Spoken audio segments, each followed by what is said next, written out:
Retour sur ce plateau, nous retrouvons nos invités. Je viens à vous, Prosper Abouklou. Vous parliez tout à l'heure du revenu moyen ou bien de ce que perçoit le producteur béninois, même si on sait, on dit que dans le classement, le pays devient premier producteur. Vous pensez que les producteurs ne sentent pas l'impact de ces classements-là et donc c'est pas la peine. Je reviens à vous, vos dernières analyses avant qu'on aille au deuxième sujet. Non, je pense que j'ai écouté le développement de Rodrigue tout à l'heure.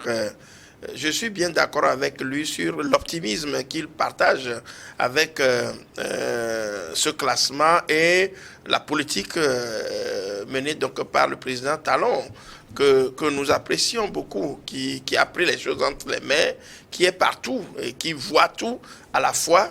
Et ça, je crois quand même que c'est bien. Mais ce que je voudrais ajouter, c'est que la mise en place de l'usine tout proche, c'est-à-dire tout proche des cotonculteurs, des champs de coton, du coton, allais-je dire, est évident. C'est tout à fait vrai, évident.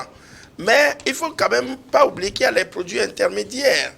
Ceux qui vont amener l'usine, c'est sûr qu'aujourd'hui, les ingénieurs ne sont pas, comment on appelle, béninois. On va amener les machines sont là, les instruments sont là. On a besoin des techniciens. Mon frère l'a dit tout à l'heure. Tous ceux-là viendront et le coût de productivité, c'est par là. C'est-à-dire qu'on doit faire des bénéfices à travers la production des habits. Quand on va faire tout ce partage-là, on va disséquer le coût de productivité, vous allez voir que les 250 francs, les 300, avant c'était à 265, maintenant on est passé à 300 francs, et on nous dit que c'est le prix fixé. Qui a fixé ce prix? C'est là où je dis, la commande, elle est là, la volonté, elle est là, mais elle est contrôlée de quelque part. Et vous n'allez pas voir que ce prix-là qui a été fixé, ce n'est pas le pouvoir, le gouvernement béninois qui l'a fixé. C'est la Banque mondiale. Ce sont les... C'est la fixation des prix à l'international. Maintenant, moi, ma question, oui. Prosper Abouklou, oui. Est-ce que le fait que dans la chaîne de production, il y ait des étrangers, est-ce que cela va empêcher quand même qu'on puisse jouir du fruit du travail qu'on a fait si son pays est classé premier? Ça a été toujours ça. Ça a été toujours le cas. C'est-à-dire qu'on vous classe premier, on vous amadoue, et après, il y a comment on appelle, des décisions collatérales qui sont prises. D'ailleurs, on ajoute des techniciens, on parle de ci, on parle de ça, et on est, comme on appelle, avalé, englouti, donc par la volubité et la voracité donc, de ces firmes internationales, de ces décideurs internationaux qui viennent et qui absorbent tout. Vous allez voir que le Bénin va produire ce coton, et après on va leur envoyer des engrais qui tuent le sol, et tout ça là, je crois quand même que, et après, on se démène d'une manière ou d'une autre pour pouvoir trouver d'autres stratégies, d'autres techniques agricoles pour pouvoir remettre les terres donc, à bloc. Donc pour moi, toutes ces chaînes qui s'engloutissent, qui feront pour moi que les vrais bénéficiaires n'auront pas grand-chose. Et vous allez voir, les habits là même vont coûter. Et vous allez voir, parfois les Chinois viennent avec leurs habits, on va leur permettre de s'installer encore avec des habits qui vont coûter même moins cher que ce qu'on produit au Bénin. Merci. L'avenir nous le dira, ça, on le verra très bien. C'est sûr que c'est ce qui va se passer. Merci beaucoup, ils vont vendre moindre et les Béninois vont courir plutôt vers les Chinois que chez leurs propres, comme on appelle, vendeurs, enfin commerçants ici. Le cas s'est déjà produit au Kenya. Merci beaucoup, Prosper. Oui, à Clesso, vos dernières analyses sur la situation au Bénin, classé premier producteur de coton. Comme je l'avais dit, il y a une chose que moi je constate. Aucun président, qu'il soit dictateur ou pas dans un pays, a fait quelque chose ou fait quelque chose de bien. Maintenant, ici, nous sommes... Aucun président n'a fait quelque chose de bien. Je dis aucun président, qu'il soit dictateur ou pas dans un pays, c'est que n'a fait que de mal dans le pays. Il a essayé de faire un bien. Que vous voyez qu'il soit dictateur ou pas, il y a quelque chose que le président fait du bien. Donc, je ne prends pas que ce n'est pas une initiative de Talon quand il est président. Talon est un homme d'affaires. Donc, quand il vient, il voit les secteurs, il peut booster. C'est ça qu'il a boosté. Mais il s'agit de passer à partir du Bénin pour voir dans quelle manière l'Afrique peut s'en sortir. Et Rodrigue a demandé si on avait des statistiques. Au Bénin, le prix de l'engrais du maïs et consort est plus cher que le prix de l'engrais du coton. Donc ça voudrait dire que pourquoi on ne vend pas les engrais là au même prix, c'est parce que on trouve qu'on veut booster, on veut que les gens aillent dans ce domaine. Maintenant, l'autre aspect, je l'ai déjà dit également, que vous allez constater des fois nos grands commerçants de maïs et consort, il y a une masse qui va au Bénin. Ça voudrait que le Bénin ne produit pas assez de céréales. C'est ça le problème. Est-ce que pour vous, ça pose un problème si d'autres pays commercialisent leurs céréales avec le Bénin et que le Bénin se fait classer premier producteur de coton? Je l'ai déjà dit. On n'a pas cité que le Bénin. C'est-à-dire que quand vous voyez, et vous me permettez de faire feedback, de ramener. Entre-temps, on nous avait dit que l'Ukraine était un grenier de comment on appelle de céréales, de blé. De blé. Oui. Ouais, et chez les Occidentaux, comment on a sectorisé les régions. C'est-à-dire que normalement, tout ce qui produit coton en Afrique devait s'entendre et on met une usine qui produit pour tout le monde. Là, on ne va pas faire ce que la Banque mondiale et ça, cela. C'est pour dire que le classement du Bénin actuellement, il y a la Côte d'Ivoire qui est là-bas, il y a le Togo qui est là-bas. Même, je peux aller très loin pour dire que le Togo produit un chocolat qui n'est pas consommé par les Togolais, mais des Allemands. Choco Togo, quoi là. Le Togo, on dit que c'est meilleure qualité, hein, mais ça, il y a pas ça au Togo. C'est les Allemands qui en consomment. C'est pour dire que si... Le Togo n'est pas classé premier producteur de chocolat. Non, j'ai dit, on dit meilleur chocolat. C'est que je dis, ce que j'essaie de dire, il y a quelqu'un toujours qui nous envoie des félicitations par rapport à nos produits. Au même moment, où, quand vous allez sur le terrain, nos produits sont presque et on vous envoie des techniciens qui coûtent cher. Si moi, on me dit qu'un Béninois est capable de réparer la machine là, je serais d'accord, content. Et on me dit également qu'un Béninois peut produire la machine dans 10 ans, je serais d'accord. Mais des fois, quand on enlève le prix, la masse salariale des machines et des techniciens là, qu'est-ce qui va rester aux producteurs? C'est ce que je dis, c'est bon qu'on soit premier, mais l'impact, c'est ça, moi je dis. Je ne dis pas que le Bénin ne fait rien. Donc, ce qu'on souhaite, c'est que il y a des gens qui se lancent dans l'agriculture, il y a des gens qui sont dans d'autres secteurs, parce que même en agriculture, même il y a ce qu'on appelle l'agro-business. Quelqu'un doit rester dans le bureau aussi pour faire des affaires. Tout le monde ne doit pas aller sur le... Donc, il faudrait que l'Afrique pense maintenant comment relancer, parce que je veux que tu sais comme ça. Il y a, à cause des prix qui sont chers chez nous, vous allez constater que les Chinois viennent, quand ils amènent leurs produits, ça coûte plus cher que quand ils amènent en Europe. Parce qu'ils disent que quand ils viennent chez nous, il n'y a rien qu'ils doivent transporter. Or, et ce n'est pas les bateaux qui amènent les vestimentaires habits, qui prennent les matières premières. Donc, les prix reviennent plus chers pour nous qui sommes pauvres en Afrique, et les mêmes prix reviennent moins chers aux États. Parce que quand les Chinois vont là-bas, ils vont prendre encore des choses pour partir. Donc, les bateaux là font aller-retour, alors que les bateaux, vous payez aller-retour quand les bateaux doivent venir chez nous. C'est pour dire qu'il faudrait qu'on fasse réellement d'installation. Si le Bénin a produit que ça pouvait nous permettre de nous sortir, moi je suis d'accord. Mais ce que je suis en train de dire, que faut pas que ça nous trompe pour qu'on va encore crier et après c'est tout comme ça. Donc, je sais très bien qu'actuellement, je ne sais pas si vous le savez, le Bénin est l'un des meilleurs producteurs d'orange qui nourrit Togo jusqu'en Côte d'Ivoire. Il faudrait que tout ça là rentre vraiment dans l'industrialisation. Il y a l'ananas aussi. D'accord, mais heureusement que Rodrigue a ajouté. Donc, ça veut dire que le Bénin fait autre chose que le coton. Donc, vous auriez préféré qu'on dise Bénin est premier producteur d'orange? Non, moi je dis, ce n'est pas le titre que ça dit que si on me dit aujourd'hui que le Bénin s'approche trop du Rwanda en matière de développement et d'industrialisation, je serais plus content. C'est ce que je suis en train de dire. Ok, d'accord. Mais je crois qu'on vous a compris, hein, on a compris tous les intervenants. On ne va plus aller dans un... Je vous en prie, Rodrigue. Écoutez, j'ai l'impression qu'il nous dit d'attendre le jour où un Togolais va un avion, que ce soit ce jour-là. Rodrigue n'a pas dit ça. Il y a quelque chose. Hein. Moi, je dis, aujourd'hui, je serais très content et j'en parlerai avec fierté. Si la tournée du président Fogna Singbe au profit du secteur agricole à travers le forum FOPAT peut permettre à ce pays demain d'être classé premier producteur de maïs, de sorgho, de mil ou de trucs là, mais on dira que ça, c'est la vision. Je dis, il faut suivre la chaîne. Et puis, il ne faut pas penser qu'aujourd'hui, dans toute la machine, dans tout le mécanisme au Bénin, il n'y a que des étrangers. Okay. Non. Il n'y a pas que des étrangers. Merci. J'ai eu la le chance. gros salaire, ce sont eux. Non, mais on n'a pas. C'est pour ça que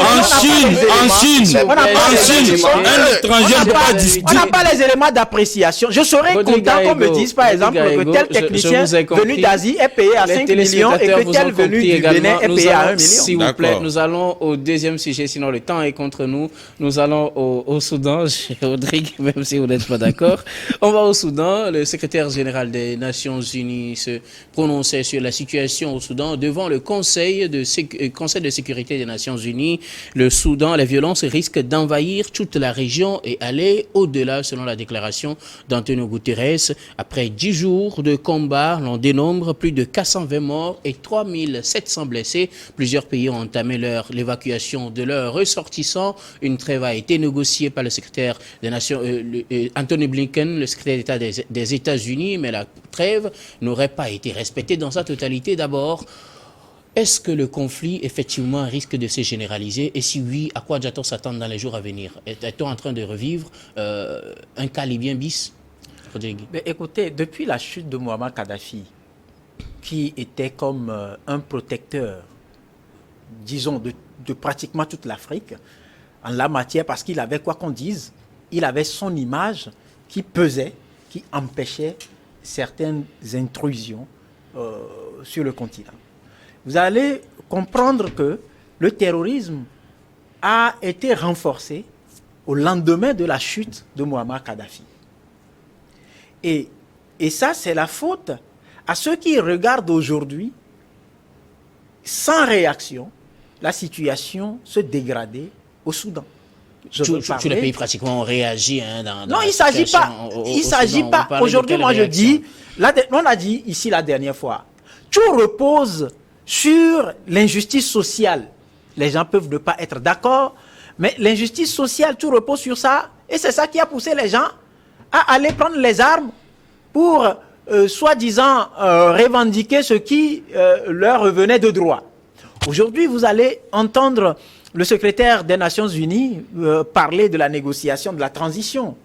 Parce que les négociations vont dans l'optique aujourd'hui de parvenir à mettre en place une transition. Un gouvernement civil. Une transition d'abord, oui, qui va pouvoir régler, aplanir les divergences, baliser la voie à des élections qui vont porter les civils au pouvoir. Oui. Là, alors que les gens ont commencé par voir ces séquelles-là depuis. C'est un peu comme nous parlons des cas des autres pays. Et ces mêmes personnes sont muettes comme des carpes, observant donc les situations jusqu'à dégradation, avant demain de commencer par crier pour dire que ça menace la sous-région, ça menace. Non, on ne peut plus parler aujourd'hui de menace de la région.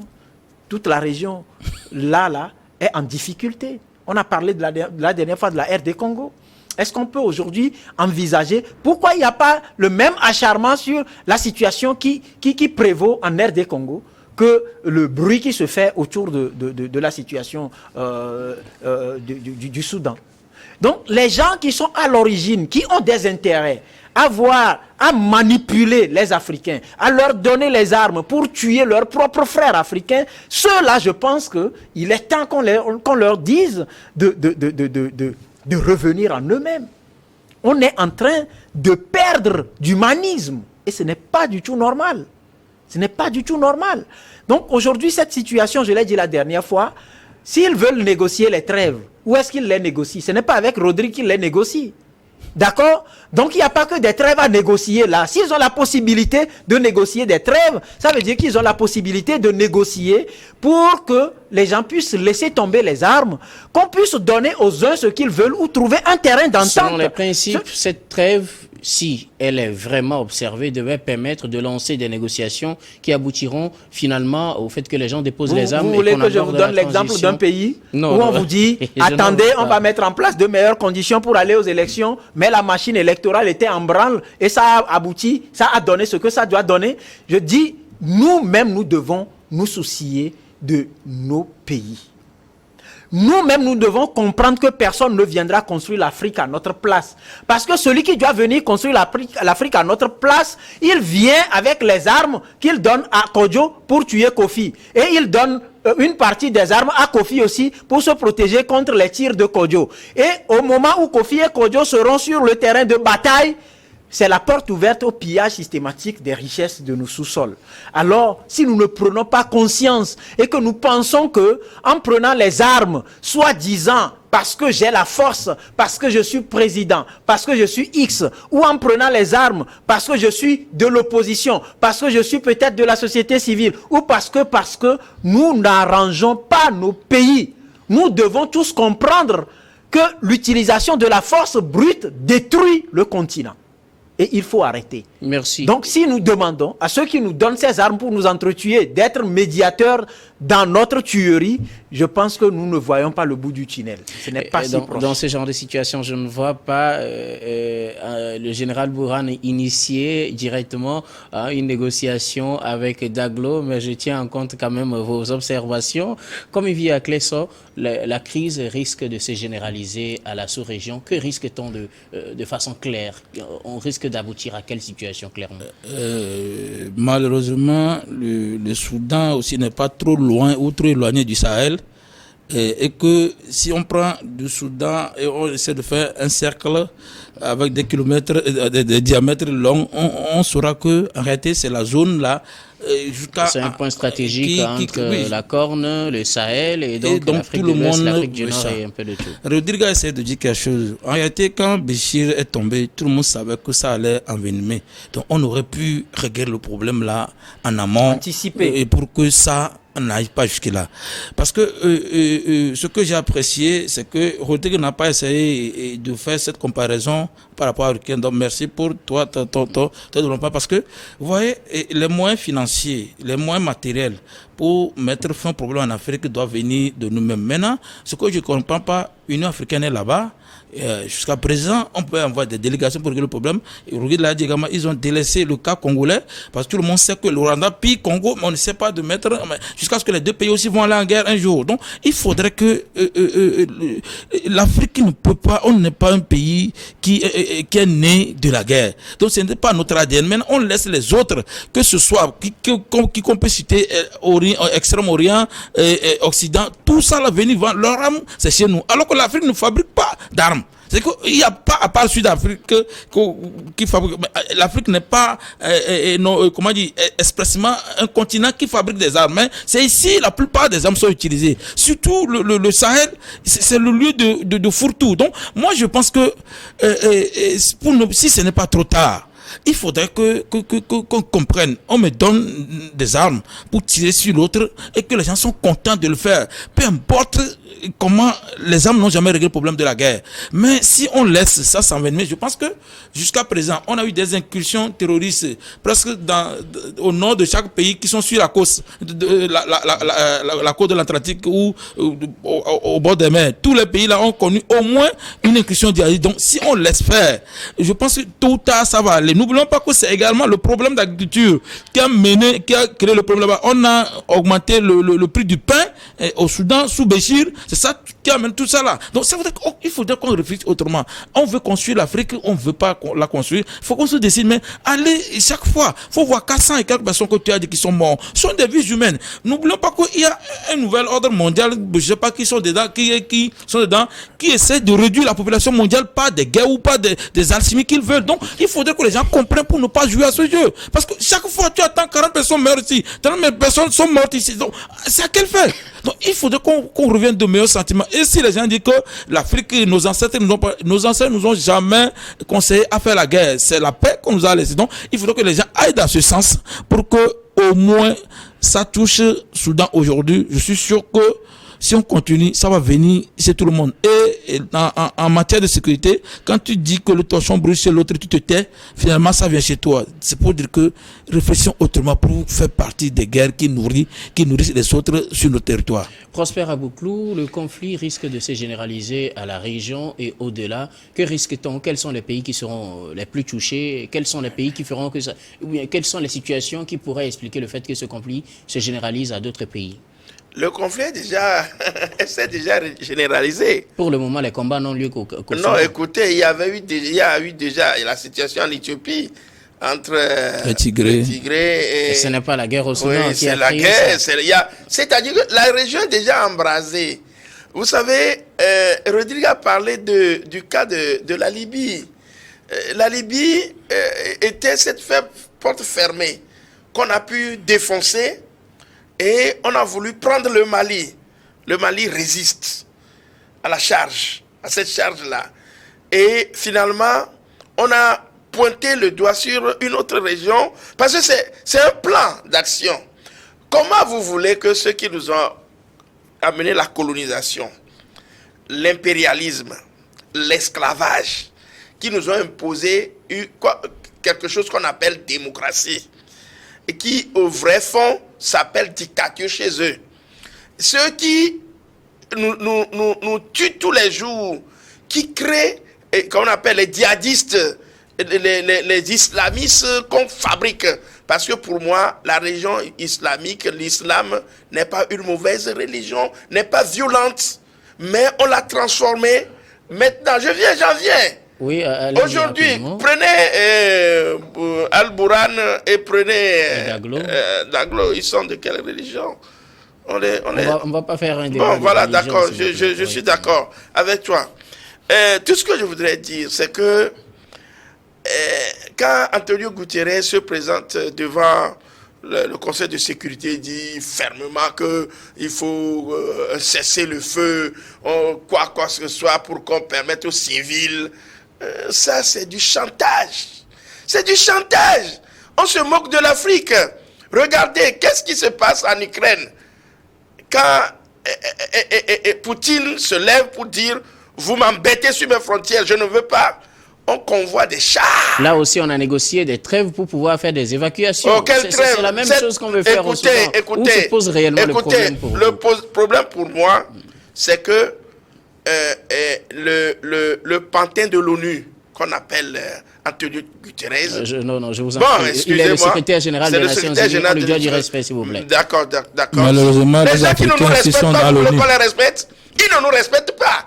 Ils créent la guerre un peu partout. Regardez comment est-ce que, par quel nom on appelle les pouvoirs, on dit les jeunes militaires, c'est-à-dire qu'on les dégrade, on ne nous donne pas de valeur. Ce ne sont pas des gens qu'on doit respecter. Ils nous tuent. Ils amènent la guerre chez nous, ils nous tuent, et moi je crois qu'ils n'ont pas besoin de respect. Maintenant, je dis en tant qu'Africain, panafricain, je dis quelque part que cette guerre est préparée.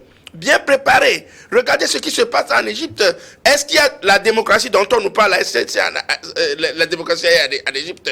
Mais c'est l'armée égyptienne qui soutient celle donc du Soudan, qui est en train aujourd'hui de faire la guerre. Je dirais, c'est une guerre civile que les Nations Unies, les Occidentaux préparent, les Américains préparent. Le soft power américain continue. On veut un monde unipolaire.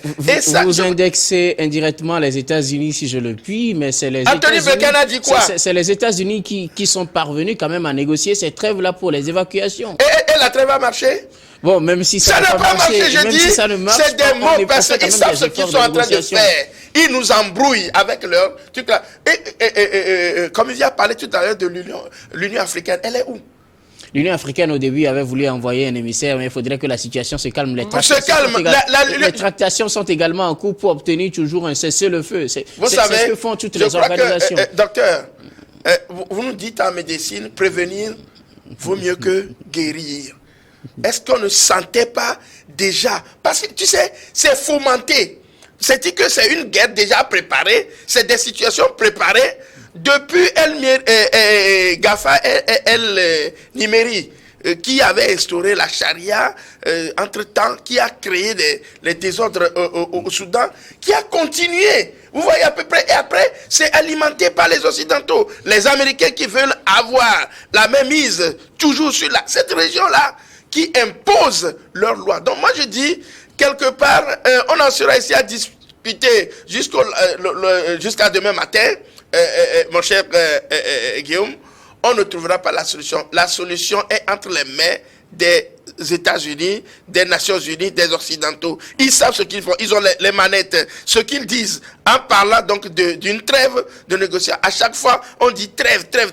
Et ça, ce sont des mobiles pour pouvoir fait perdurer la guerre. Et quand ça se passe ainsi, on vient ramasser les ressortissants allemands, italiens, français, les pays africains aussi américains. ont demandé à leurs ressortissants de revenir. De revenir dans leur pays. Donc, je crois que c'est du suivisme. Donc, pour moi, aujourd'hui, il n'y aura pas de paix au Soudan. Ce que je vous dis, jusqu'à ce que les Américains cherchent, qu'ils le trouvent, que la solution soit ainsi. Donc, pour moi, que ce soit Al-Bourhan ou, comment on appelle, Mehdi Hidalgo, ils n'ont pas la solution entre leurs mains. Il n'y aura pas de négociation. Les civils mourront parce qu'on veut qu'en Afrique, les gens meurent pour qu'on puisse mettre ce nouvel ordre mondial qu'on veut coûte que coûte, plutôt unipolaire et non multipolaire. Merci beaucoup. Heureusement que ce que veulent les États-Unis, c'est la trêve et on espère qu'ils l'obtiendront. Je reviens à vous, Rodrigue. Que risque-t-on aujourd'hui dans la sous-région quand on voit les pays qui entourent le Soudan, les pays du Sahel, les pays de l'Afrique du Nord, de la Corne de l'Afrique du de l'Afrique de l'Ouest de façon générale? Que risque-t-on quand Antonio Guterres dit que le conflit risque de se généraliser à la région et au-delà? Bon, dans un premier temps, je l'ai déjà dit, cette crise-là est déjà... C'est une crise qui est en train de gagner du terrain. Vous voyez par exemple, quand on prend l'aspect évacuation par exemple, la Côte d'Ivoire en a fait, le Tchad était annoncé et d'autres pays également, d'accord?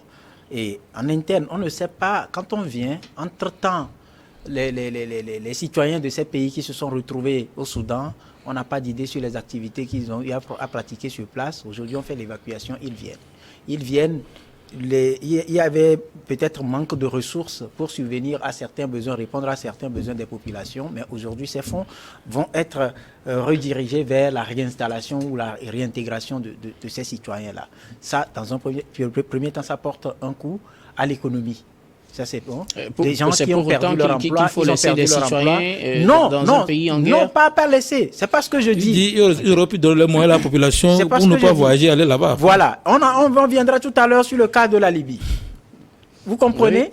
Oui. Donc, aujourd'hui, si tout se passait bien dans nos pays, je ne pense pas qu'on serait en train de vivre cette situation qui est sur place. Alors, que risque-t-on en quelques secondes, puisque le temps est contre nous? Ce qu'on risque, d'abord, dans un premier temps... Les pays qui entourent, qu'est-ce qu'ils risquent concrètement? Les pays qui entourent, les armes vont circuler, ou les armes circulent déjà. Les armes qu'on prend pour renforcer les capacités militaires de ces deux groupes-là qui se battent, ces armes-là circulent déjà. C'est pour ça que j'ai donné l'exemple de la Libye, après la chute de Kadhafi. Et vu que ceux qui avaient des puissances pour agir ont mal géré le cas, l'après Omar el-Béchir. Aujourd'hui, ça se retourne contre tous les peuples africains, je dois dire. Parce qu'on n'a pas encore fait la situation des personnes tuées pour savoir s'il n'y a pas par hasard un Togolais, par hasard un Ghanéen ou par hasard un Béninois dedans. Et donc, cette situation, je l'ai dit la dernière fois, on peut trouver une solution à cela si ces deux généraux se rendent compte, prennent conscience qu'en réalité, ils sont manipulés et ils ne sont en train que de faire du mal à leur propre pays. Merci beaucoup, Rodrigue Aego. Le temps est contre nous. Nous allons marquer la pause pour le journal, puis on revient pour la suite de ce débat.